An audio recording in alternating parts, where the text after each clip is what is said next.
नमस्कार दोस्तों, house wife story teller में आपका स्वागत है। तो आज मैं आपके लिए 2 लघु कथाएं लेके आई हूँ। तो चलिए पहली लघु कथा सुनते हैं।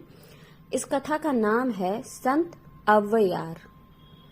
तमिल महिला संत अव्वैयार तब काफी छोटी थी जब उनके माता पिता का निधन हुआ। एक दयालु कवि ने उनका पालन पोषण किया। जब वह 16 वर्ष की हुई तो उनके लिए योग्य वर की खोज की जाने लगी। वह देखने में सुंदर थीं। एक राजकुमार ने उन्हें पसंद भी कर लिया, लेकिन संत अव्वैयार का ध्यान बचपन से ही प्रभु के श्री चरणों में लगता था। उन्हें घर गृहस्थी से विरक्ति हो गई थी। उन्होंने अपने अभिभावकों से इस बारे में स्पष्ट कहा, लेकिन अव्वैयार ने देखा कि उनकी बात का कोई असर नहीं हुआ। तो उन्होंने सोचा कि जिस यौवन और रूप के कारण उन्हें वैवाहिक बंधन में बांधा जा रहा है, यदि वही ना रहे तो उनकी इच्छा पूरी हो सकती है। उन्होंने परमात्मा से प्रार्थना की, भगवान, मेरा यौवन और सौंदर्य ईश्वर भक्ति, सरस्वती की उपासना और ज्ञान दान में बाधक बन रहे हैं।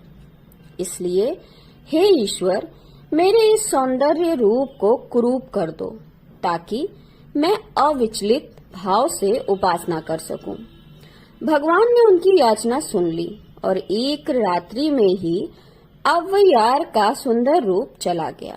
वह एक अधेड़ महिला की भांति साधारण सी दिखने लगी। जब लोगों ने उन्हें ऐसे देखा तो वे स्तब्ध रह गए, परंतु बाद में जब उन्हें पूरी बात पता चली तो वे उनके त्याग और प्रभु प्रेम की प्रशंसा करने लगे। इसके बाद अव्वैयार ने अपना जीवन भक्ति, जनसेवा और धार्मिक ग्रंथ रचना में व्यतीत किया। दूसरी कहानी श्री चंद्रशेखर आजाद के विषय में है। कहानी का नाम है इकन्नी।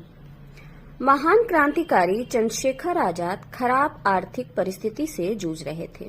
वह बुंदेलखंड की एक कंपनी में चालक का काम करते थे।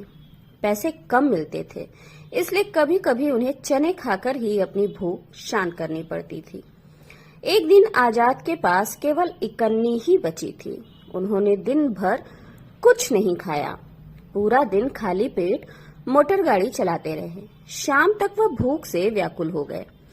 एक जगह उन्हें चने बेचने वाला दिखा। आजाद ने उस इकन्नी से भुने हुए चने खरीदे, लेकिन जब वह चने खा रहे थे तो चनों में से अचानक एक इकन्नी निकल गई। इकन्नी देख चकित आजाद के मन में यह विचार आया कि इससे कल का काम भी चल जाएगा, परसों की चिंता फिर करेंगे। लेकिन अगले ही क्षण वह गंभीर हो गए और सोचने लगे कि यह इकन्नी मेरी कैसे हो सकती है।